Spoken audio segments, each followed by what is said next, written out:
KKMD-379와 대한민국 ASBM을 이용한 한국형 반접근 지역 거부 A2AD 전략을 통해 중국 해군을 저지할 계획을 세우다. 네이버 뉴스는 2022년 1월 12일 대한민국이 국방과학연구소가 개발해온 사거리 500km의 고체연료 미사일 현무2B를 응용한 대함 탄도미사일을 사용하여 한국판 반접근 지역 거부 A2AD 전략을 펼치려 하고 있다고 보도했습니다. 반접근 지역 거부 전략은 1996년 제3차 대만 해협 위기를 겪으면서 미국 항모전단의 위력 시위에 아무것도 시도해보지 못하고 물러섰던 중국이 굴욕감에 이를 갈며 수립했던 전략입니다. 반접근 지역 거부의 핵심은 미 항모전단의 접근을 거부하고 설사 미 항모전단이 중국 근해에 접근했다 하더라도 끈질긴 소모전을 통해 스스로 물러나도록 만들겠다는 데 있습니다. 마침 제3차 대만 해협 위기에 관한 미국 군사 전문지 내셔널 인터레스트의 기사도 찾아놓은 것이 있어서 시간 날 때 번역해 보도록 하겠습니다. 중국 반접근 지역 거부의 핵심에는 둥펑 DF-21D 극초음속 대함 탄도미사일이 있는데요. 일단 여기서 2022년 1월 12일 네이버 뉴스가 전하는 뉴스를 번역해보고 나머지 이야기를 이어나가 보도록 하겠습니다. 기사 원문은 노란색 글자로 표시됩니다. 대한민국 국방과학연구소가 서해에서 중국 해군의 해상활동을 저지하기 위한 반접근 지역 거부 전략의 청사진을 제시했다. 이 같은 계획은 2021년 12월 16일 김진표, 김병주 국회의원이 개최한 우주 세미나에서 공개됐다.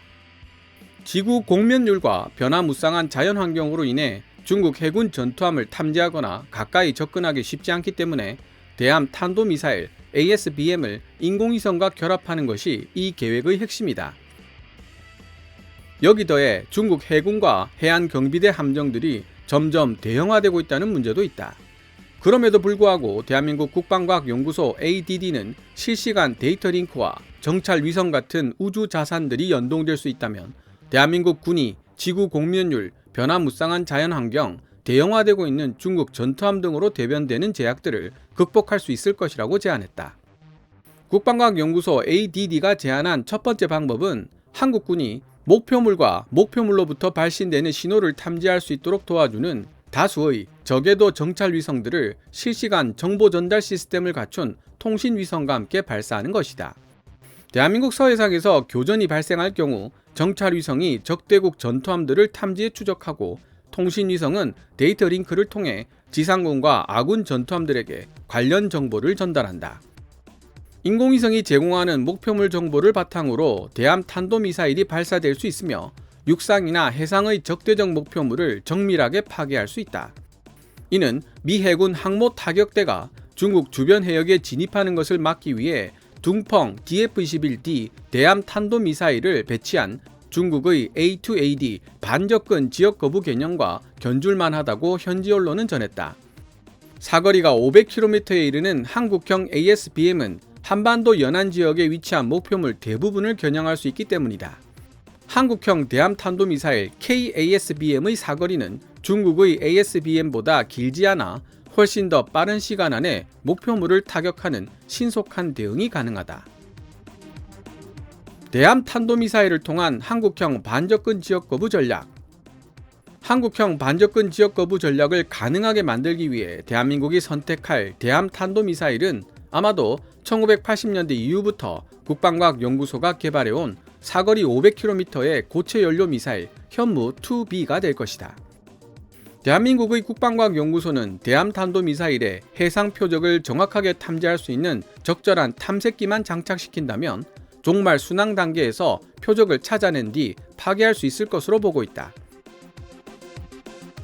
국방과학연구소는 이러한 목적으로 능동, 수동 모드를 모두 갖춘 밀리미터파 KA-밴드 탐색기를 개발해냈고 이 탐색기는 해상 목표물과 해수 간 온도차를 이용하여 대상의 형태나 기타 정보들을 감지하는 것으로 알려졌다. 따라서 국방과학연구소가 개발한 신형 탐색기가 장착된 ASBM은 30km 고도에서 동작 감지 모드로 해상 목표물을 탐색하고 마지막 종말 단계에서는 수동 모드와 능동 모드를 동시에 사용하여 목표물을 탐지, 타격하게 된다. 뿐만 아니라 지구 저궤도에 있는 신호정보 시긴트 위성들은 전투함의 엔진과 기타 장비에서 뿜어져 나오는 전자파 및 열 신호를 감지해 광학위성과 레이더 위성들이 가지고 있는 운용상 한계를 극복하는 데 큰 도움을 줄 것으로 예상되고 있다. 만약 대한민국이 대함탄도미사일 ASBM, 통합 데이터 링크, 실시간 지상 전투지휘 통제, 그리고 가성비가 우수한 감시 정찰 및 통신위성 등을 확보하면 현지 언론이 한국형 항공모함 킬러라고 부르고 있는 시스템이 효율적으로 구축될 수 있다. 지난 2021년 5월 한국과 미국 양국 정부가 한미 미사일 사거리 지침을 폐기하기로 합의한 뒤 국방과학연구소는 고체 연료 발사체를 탑재한 군사위성 국내 개발에 주도적으로 나섰다.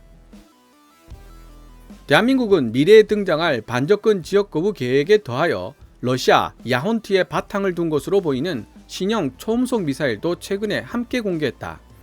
전하는 바에 따르면 이 신형 초음속 미사일은 머지않아 등장할 대한민국 해군의 한국형 이지스 구축함 KDDX와 KDX-3 배치 2 이지스 구축함에게 강력한 대수성함 전투 능력을 제공할 것으로 알려졌다. 하지만 이 초음속 대함미사일이 육지 기반으로 만들어질 가능성도 배제할 수 없는 상황이다.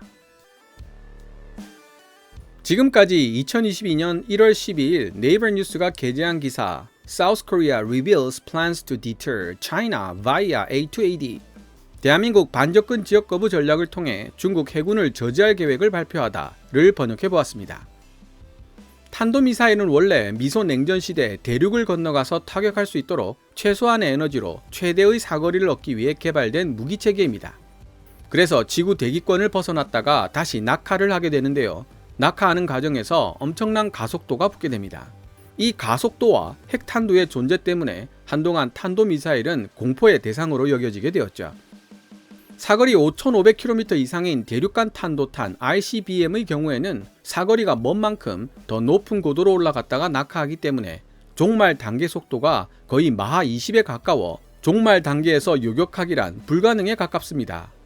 그래서 SM-3 같은 탄도 요격 미사일은 최고 속도가 나오기 전인 중간 단계에서 요격하도록 설계되어 있습니다. 사거리 1,000에서 3,000km 내외인 준중거리 MRBM 탄도미사일도 종말 단계 속도가 거의 마하 10에 가깝습니다. 둥펑 DF-21D가 바로 준중거리 MRBM 탄도미사일이며 그래서 낙하했을 때 속도가 마하 10 근처일 것이라는 추측이 나오는 이유입니다. 그런데 마하 10의 속도로 움직이는 탄도미사일이라도 1000km 밖에 위치하고 있는 항모에 접근하기까지 약 5분이라는 시간이 소요됩니다. 물론 발사 후 상승하는 단계에서 마하 10의 속도가 나오지도 않고 고도가 정점을 지났을 때로부터 어느 정도 시간이 지나야 마하 10이라는 속도가 나오기 때문에 실제 상황에서는 5분을 훨씬 넘기는 시간이 소요될 것입니다.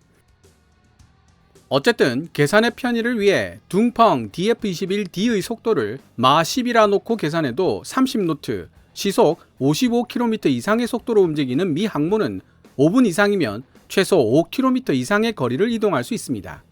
이때 정확하게 설명하면 항모는 반경 5km, 즉 직경 10km를 그리는 원 내에서 어디로든 이동이 가능한 것입니다. 마찬가지로 2000km 밖에 위치하고 있는 항모를 타격하려면 10분 이상의 시간이 필요하고 직경 20km를 그리는 원 내부 어딘가로 이동해 있는 항모를 찾아야만 합니다. 어떤 이들은 탄도미사일에 액티브 탐색기를 장착할 수 있다는 사실을 지적하지만 레이더를 사용하는 탐색기는 전자전으로 무력화될 가능성이 있으며 적외선을 사용하는 탐색기는 탄도미사일이 낙하하면서 공기와의 마찰로 발생하는 열 때문에 특정 구간에서 제대로 된 성능을 발휘하기 어렵습니다. 무엇보다도 액티브 시커의 성능에도 한계가 있기 때문에 미 항모의 위치를 실시간으로 탐지해서 미사일에게 좌표를 알려줄 수 있는 탐지자산과 미사일과 지속적인 정보를 주고받을 수 있는 데이터 링크 능력 보유도 필수입니다. 하지만 미 항모전단은 세계 최강의 항공대를 보유하고 있으며 F-35B, F-35C라는 스텔스 전투기까지 보유하고 있습니다. 즉, 유인기나 무인기를 통한 항공 탐지는 어렵다는 이야기입니다. 그렇다면 남은 선택지는 인공위성인데요. 중국이 보유하고 있는 위성의 총수는 391개, 하지만 미국이 보유하고 있는 위성의 총수는 1994개입니다. 위성 정찰 능력에서도 중국은 미국에게 한참 뒤처지고 있습니다. 미 항모전단은 또한 SM-3라는 발군의 성능을 지닌 탄도 요격 미사일을 보유하고 있습니다. 사실 이 영상을 만들기 전에 요즘 말이 많은 고고도 지역 방어체계 사드와 SM-3와의 보안 관계를 다룬 영상을 만들고 있었는데 전문가에게 들은 이야기들이 너무 전문적이고 복잡해서 제가 이해하는 데 많은 시간이 필요했고 잠시 머리도 식힐 겸 먼저 이 영상부터 만들고 있는 것입니다. 어쨌든 SM-3는 중간 단계 요격 미사일로 가속도가 붙기 전인 지구 저궤도 외기권에서 탄도미사일을 요격합니다. 그리고 대부분의 정찰 위성들은 지구 저궤도에 위치하고 있죠. 뭔가 떠오르지 않나요? 그렇습니다. SM-3의 활용 용도 중 하나가 바로 위성을 타격하는 데 있습니다. 그뿐 아니라 이지스 전투 시스템 전문가에게 들은 이야기에 따르면 SM-3의 탄도미사일 요격 성공률은 무려 60% 정도까지 올라왔다고 합니다. 결론적으로 미 해군이 SM-3를 실전 배치시키고 요격 성공률도 높이면서 중국의 반접근 지역 거부 전략의 의미가 상당 부분 퇴색된 면이 있습니다. 그리고 무엇보다도 중국 스스로가 여러 개의 항모 전단을 꾸리고 있다는 사실 자체가 많은 논점들을 시사해 줍니다. 반접근 지역 거부가 해안 방어에 있어서 유용한 전략임에는 틀림없지만 항모 전단을 상대할 수 있는 존재는 대함 탄도 미사일이 아니라 또 다른 항모 전단밖에 없다는 주장의 유효성입니다. 재미있는 사실은 중국의 반접근 지역 거부 전략을 지켜본 미국이 중국 주변을 둘러싸고 있는 동맹국들, 예를 들면 대한민국이나 일본, 대만 등이 중국을 대상으로 한 반접근 지역 거부 A2AD 전략을 펼칠 수 있도록 지원하고 있다는 것입니다. 어쩌면 미국이 한미 미사일 사거리 지침이라는 장애물을 제거해준 또 다른 이유일지도 모릅니다. 그 덕분에 당장 대한민국은 대함 탄도미사일을 사용해 중국을 대상으로 한 반접근 지역 거부 전략을 펼칠 수 있게 되었기 때문입니다. 특히 대한민국은 사거리 500km의 ASBM으로 반접근 지역 거부 전략을 펼칠 예정인데요. 반경 500km면 중국과 대한민국 사이에 있는 모든 해역을 커버할 수 있는 사정거리입니다. 마하 5에 가까운 속도를 낼 수 있는 초음속 대함미사일이 사거리 300에서 400km에 도달하는 것은 2분에서 3분이면 충분하죠. 세종대왕급 이지스 구축함의 스파이 1DB 레이더의 성능이라면 지구 공면율을 상정하더라도 500km의 범위는 손바닥 들여다보듯이 감시할 수 있는 영역입니다. 대한민국의 반접근 지역 거부가 현실화되면 SM-3 같은 우수한 성능의 탄도 요격 미사일이 없는 중국 해군은 심리적으로 상당한 제한이 가해질 수밖에 없을 것입니다. 다음 영상에서 상세하게 설명드리겠지만 KDX-3 배치 2에 SM-3와 SM-6 도입이 확정되었습니다. 2021년 11월 25일 아시아 경제신문은 차기 이지스함 KDX-3 배치 2에 SM-3와 SM-6 동시 장착이 확정되었다는 사실을 보도했습니다. 군 관계자를 통해 다시 한번 확인한 사항이기도 합니다. 표면상으로는 로프트, 고각도 발사 방식을 채택하여 한국형 미사일 방어체계 KAMD와 사드의 방어체계를 무력화시킨 북한의 무수단 탄도미사일에 대한 대응책으로 소개되고 있지만 중국의 둥펑 DF-21D 같은 준중거리 MRBM 탄도미사일 요격이 가능한 능력을 지니고 있습니다. KDX-3 배치 2 세 척의 진수가 끝나면 바로 세종대왕급 이지스 구축함 KDX-3 배치 1 세 척의 SM-3 및 SM-6 운용 능력 추가를 위한 개량 작업이 실시될 예정입니다. 참고로 미국과 일본이 공동으로 개발한 SM-3 블락 2A의 경우는 사거리 2500km에 유효고도 500에서 1000km로 아까 설명한 위성 격추도 가능하고 사정거리 5500km 이상의 대륙간 탄도미사일 ICBM에 대해서도 제한적인 요격 능력을 확보하게 됩니다. 현존하는 최강의 탄도 요격 미사일이라고 해도 과언이 아닌데요. 미국, 일본이 공동 개발했다는 점이 논란의 여지가 되고 있습니다. 사드와 SM-3에 관한 좀 더 상세한 이야기는 다음 영상으로 미뤄두겠습니다. 오늘 KKMD에서 준비한 내용은 여기까지입니다. 좋아요와 구독 신청은 제작자에게 큰 힘이 됩니다. 방송된 내용들은 KKMD 블로그에서도 읽어보실 수 있으며 구글 검색창에서 KKMD를 검색하시면 됩니다. 또한 후원 멤버로 가입해 주시면 영상 제작 지원과 더불어 업로드된 영상을 더 일찍 만나보실 수 있습니다. 지금까지 시청해 주셔서 감사합니다. Kevin's Military Channel KKMD